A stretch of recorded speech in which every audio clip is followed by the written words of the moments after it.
Yo les petits potes, j'espère que vous allez bien. Aujourd'hui je suis très heureuse de vous retrouver en ce jour particulièrement ensoleillé pour vous faire une vidéo où je vais vous présenter des produits chers qui selon moi ne valent pas le coup d'être achetés. Je pense que cette vidéo est de bon augure puisqu'en ce moment forcément nos achats sont réduits. En plus de ça, j'avais déjà fait une vidéo similaire il y a quelques temps et ça vous avait beaucoup plu. Donc si tout ceci vous intéresse, je vous laisse avec la suite. Alors nous allons tout de suite rentrer dans le vif du sujet avec ce produit-ci qui est le sèche-cheveux de Dyson qui est sorti je pense il y a environ 3 ans. Moi dans tous les cas je l'ai reçu en avril 2017 ce produit et depuis que je l'ai, je n'utilise plus que lui. Donc je ne vous dirai en aucun cas que ce produit est mauvais. Cependant, on va tout de suite remettre les choses dans leur contexte et c'est un sèche-cheveux qui coûte 400 balles. Donc avec 400 balles, on fait beaucoup de choses et personnellement, quitte à vraiment mettre 400 € dans un objet de coiffure, eh bien je vais préférer les mettre dans un objet de styling pour avoir plusieurs possibilités. Pour moi un sèche-cheveux, ça reste un sèche-cheveux et ça reste assez basique. Effectivement celui-ci est très haut de gamme, il est quand même peu bruyant donc ça peut être pratique pour les professionnels. Il est aussi très léger, ça encore une fois c'est très pratique pour les professionnels parce que je me doute que quand on est coiffeur et qu'on passe la plupart de son temps avec un sèche-cheveux dans les mains, eh bien on préfère un sèche-cheveux qui est plus léger parce que c'est plus confortable, ça je l'entends bien évidemment. Aussi les embouts sont aimantés et ça m'a beaucoup fait rire quand je l'ai testé parce que je suis très impulsive moi et alors combien de fois ça m'est arrivé avec d'autres sèche-cheveux par le passé à les claquer comme ça contre le mur parce qu'en fait les embouts se mettaient mal. Alors forcément plus je claquais le truc moins ça fonctionnait, hein, ça c'est logique mais bon sur le moment je percute pas trop et c'est vrai que voilà j'ai vite tendance à m'énerver avec les objets quand ça va pas assez vite selon moi et là par contre avec le Dyson ça va tout seul et je vous rassure le Dyson il a jamais fini contre un mur mais alors d'autres sèche-cheveux, bordel, quand j'arrivais pas à mettre les embouts et que comme ça tombait et puis pendant que je me séchais les cheveux ça retombait, oh, ça m'énervait, ça avait le don de me mettre hors de moi. J'ai de vrais problèmes dans la vie, on est d'accord. Et du coup effectivement celui-ci est beaucoup plus high-tech, effectivement. Après je vous le redis, 400 € pour un sèche-cheveux, personnellement ça fait quand même mal au cucu, hein, je vais pas vous dire le contraire. Mais là où je comprends tout à fait, c'est pour un achat professionnel si vous êtes coiffeur. Effectivement c'est un investissement, mais c'est un investissement qui dans ce cas je trouve est tout à fait rentabilisé parce qu'il est beaucoup plus confortable à utiliser au quotidien. Et comme je vous le disais, par exemple, je sais que chez Dyson, entre temps, ils ont sorti un autre produit qui est le Air Wrap et qui coûte, il me semble, entre 400 et 500 €. Donc on reste sur un produit qui est extrêmement cher. En même temps, Dyson, c'est une marque très haut de gamme, vous êtes d'accord, mais par exemple, quitte à dépenser cette somme, eh bien je préfère acheter un outil de styling comme celui-ci qui va me permettre de faire plusieurs coiffures plutôt qu'un sèche-cheveux qui, d'une façon générale, te sèche les cheveux et c'est tout. Je sais que le Air Wrap, pour ne rien vous cacher, j'étais censée le recevoir, là avec le confinement, bon, tout a pris un peu de retard, mais avec le Air Wrap, des vidéos que j'ai pu voir de certaines influenceuses, le produit m'avait pas mal tenté parce qu'il permettait de faire un brushing, mais surtout une multitude de coiffures. Et encore une fois, lorsque je vais le tester, attendez-vous à voir mon avis sincère, comme là je vous le dis pour le sèche-cheveux, je sais que je vous en avais déjà parlé à l'époque lorsque je l'avais reçu. Je vais pas vous dire que le produit est génial parce que je l'ai reçu et que je l'ai pas payé, pas du tout. Puis la deuxième chose chère que je ne vous recommande pas d'acheter, et là vous avez été nombreux à répondre la même chose que moi, il s'agit des épilateurs à lumière pulsée en général. Pour ma part j'en ai reçu plusieurs, donc ce ne sont pas des produits que j'ai achetés, ce sont des produits qui m'ont été envoyés pour test et pour être honnête j'ai essayé d'utiliser certains mais à chaque fois j'ai été découragée parce que c'est long, parce que c'est fastidieux. Et si vous n'êtes pas armé d'une très grande rigueur et d'une très grande assiduité, je ne vous recommande absolument pas d'acheter un épilateur à lumière pulsée. Donc pour celles et ceux qui ne savent pas exactement ce que c'est, déjà je vais vous expliquer. L'épilateur à la lumière intense pulsée est une approche sûre et non invasive de la réduction des poils qui utilise des pulsations de lumière qui se concentrent sur le follicule pileux afin de supprimer le poil indésirable. À savoir qu'avec la lumière pulsée, on arrive à un résultat qui est quasi définitif sur environ 60-70% lorsque c'est un appareil que l'on a à la maison. Parce que vous pouvez aussi faire de la lumière pulsée en institut, par exemple chez Depiltech, moi je le fais et c'est un résultat qui est bien différent. Bien sûr en institut c'est plus cher mais vous avez un résultat qui est meilleur, ça j'y reviendrai après. Il faut savoir qu'un épilateur à lumière pulsée, on parle quand même d'un budget puisque c'est entre 150 et 200 balles pour les bas de gamme et pour les épilateurs un peu plus chers vous pouvez monter jusqu'à 600-700 €. Donc c'est une somme et voilà, comme je vous l'ai dit, si vous n'êtes pas méga assidu, clairement passez votre chemin. Et surtout ce qu'on ne rappelle pas assez, c'est que la lumière pulsée est d'autant plus efficace lorsqu'on a le poil très noir et la peau très claire. Donc si vous n'êtes pas un cobaye un peu comme moi, c'est-à-dire méga blanche avec un poil méga noir, passez votre chemin parce que vous n'aurez pas d'aussi bons résultats. Là les résultats dont je vous parle, les résultats escomptés, ce sont sur les personnes qui comme moi ont un poil bien noir mais une peau très pâle. Dès lors que vous avez la peau mate ou vous un poil qui n'est pas si noir que ça, franchement passez directement au laser, bien sûr si vous voulez une épilation définitive. Déjà en gros pourquoi je ne vous recommande pas cet appareil à la maison, et bien parce que c'est long. Au début en fait il faut faire une séance tous les 15 jours, puis après plus le temps passe et plus vous espacez, à savoir que pour arriver à une suppression de 60% de vos poils, ce qui est déjà un très très bon résultat, hein, il faut compter 1 an et demi, 2 ans. Parce que la lumière pulsée, tout comme le laser d'ailleurs, vous n'arrivez pas avec un résultat directement, non. Au début ça supprime quelques poils et plus les séances avancent, plus vous arrivez à supprimer des poils. Il faut se protéger du soleil, c'est-à-dire que la plupart du temps les filles ou les garçons ont tendance à ne pas faire de séance l'été parce qu'il faut se protéger du soleil, en fait c'est photosensibilisant. Pareil pour les huiles essentielles, donc vous voyez, parce qu'il y a quand même un protocole à respecter. Mais en fait moi ce que j'ai trouvé dommage avec les appareils qu'on a à la maison, c'est que la surface en fait est toute petite, à savoir que l'appareil en fait ce que vous allez faire c'est que vous allez passer une fois comme ça sur chacune en fait de vos parties. Donc imaginons que ça représente votre jambe, vous faites une fois, 2 fois, 3 fois comme ça et vous ne repassez pas sur les zones. Sauf que bah en fait l'appareil, la surface que vous allez poser sur vous, elle est toute petite.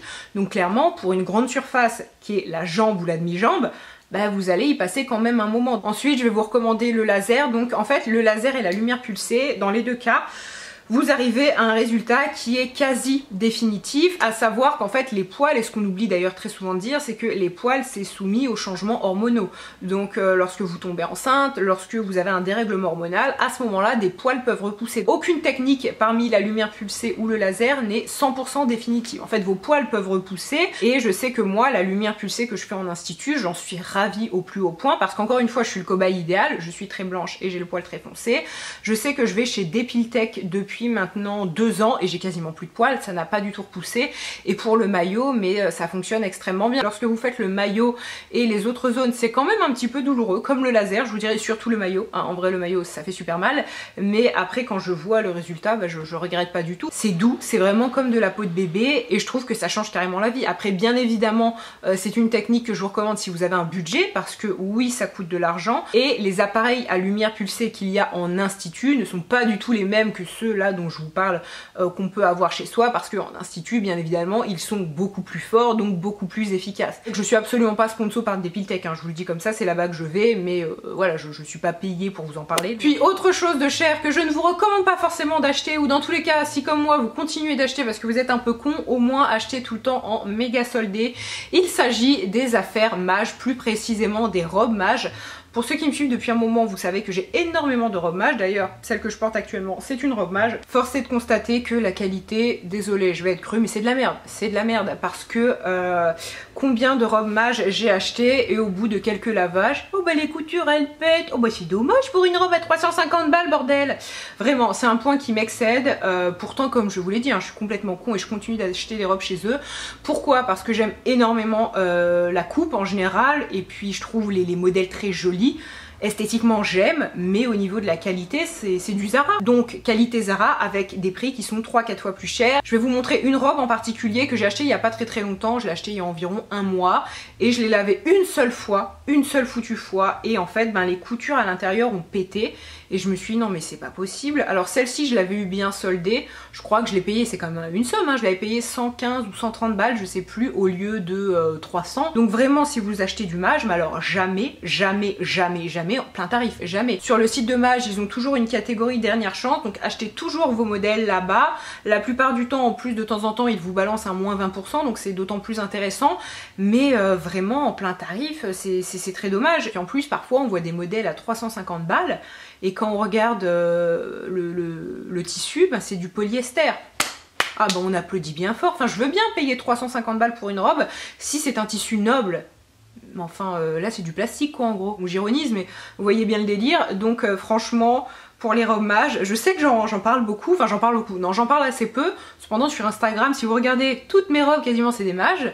Mais voilà, je vous dirai jamais achetez ça en plein tarif, c'est génial, ça vaut trop le coup. Ah non non, pas du tout, hein, c'est un plan caca. Autre chose chère que je ne vous recommande pas d'acheter, ce sont les brosses Foreo. Alors déjà, je vous le recommande pas, là où je suis fort, je ne les ai jamais testées.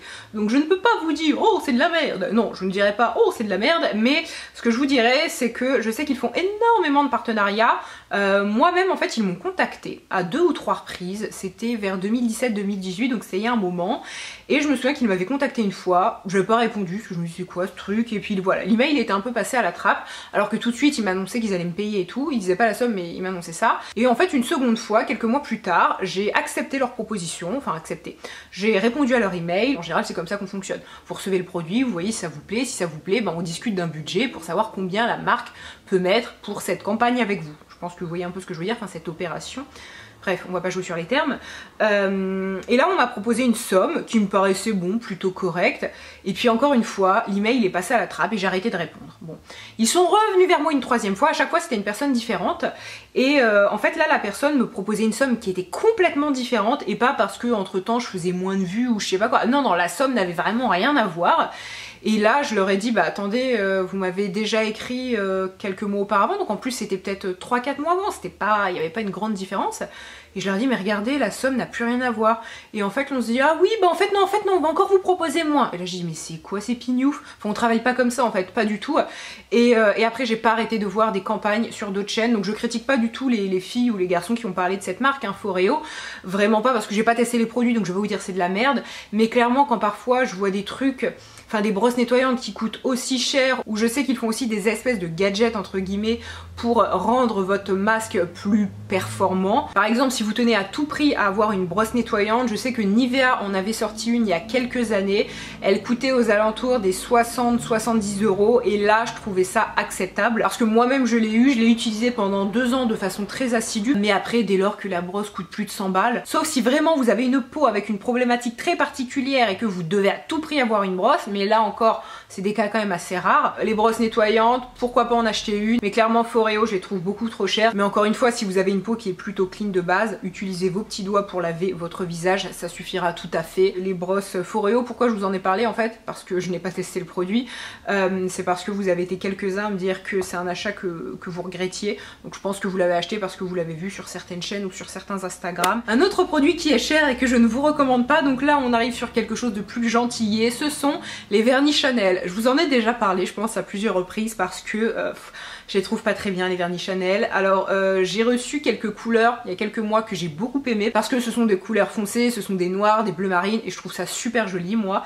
Mais voilà, la qualité est pas ouf. Un vernis Chanel ça coûte aux alentours des 30 balles. Clairement vous pouvez acheter un vernis Essie, un vernis Maybelline et vous aurez une qualité qui sera tout aussi bonne au niveau de la tenue et vous n'allez pas mettre aussi cher. Je sais que les vernis Chanel, c'est aussi des réponses que j'ai reçues dans mon sondage. Vous avez été quelques-unes à me dire que pour vous c'était vraiment le type d'achat de luxe que vous regrettiez parce que bah, vous pensiez vous faire plaisir avec un beau vernis à 30 balles et en fait le truc tient super mal. Et effectivement Chanel, moi il y a des produits que j'aime bien dans la marque comme dans toutes les marques à peu près, mais ils ont aussi certaines catégories où ça pue le cacaboudin parce que bah, c'est pas efficace quoi. C'est pas efficace et bon tu te dis merde putain je paye le truc 30 balles. Je le mets, je fais la vaisselle, il n'y a plus rien. Bah oui, c'est un peu ça. Pour être honnête, hein, le vernis, il y a sur certaines personnes, en fait, le vernis tient très bien et pas sur d'autres. Ça dépend de nos ongles parce qu'il y a des ongles qui sont plus forts que d'autres, de meilleure qualité, j'ai envie de vous dire. Donc allez voir votre maman et dites ah maman, tu m'as fait de mauvais ongles. Mais en fait, il y a des ongles qui sont plus ou moins lisses en surface et donc le vernis accroche mieux. C'est un truc tout bête. Donc voilà, en gros, comprenez, je veux pas être très délicate, mais si vous avez des ongles pourris, hein, n'achetez pas du vernis cher parce que de toute façon, sur vos ongles, ça ne tiendra pas. Bien sûr, je caricature. Justement, on va rester dans le luxe et un autre achat que je ne vous recommande pas, et bien c'est cette palette que j'ai reçue il y a très peu de temps de la part de Givenchy et en fait je veux pas forcément m'en prendre à cette palette mais plus généralement aux palettes de luxe parce que ces palettes-ci coûtent, alors ça dépend des marques mais on va dire entre 50 et 60-65 €. Et pour avoir finalement aussi peu de produits, ça fait 8 grammes, voilà. Donc vous avez 8 grammes de fard et vous payez ça 60 balles. Et là vous dites, merde, il y a un problème, oui. Moi en plus, pourquoi je ne vous recommande pas les palettes de luxe? Parce que ce soit Givenchy ou n'importe quelle autre marque, hein, en général c'est pas méga pigmenté. Donc soit vous achetez ça parce que bah, vous voulez une palette Givenchy, vous voulez la marque. Cependant, si vous achetez ça en vous disant ouais je vais faire des maquillages géniaux avec quelque chose de très pigmenté, non.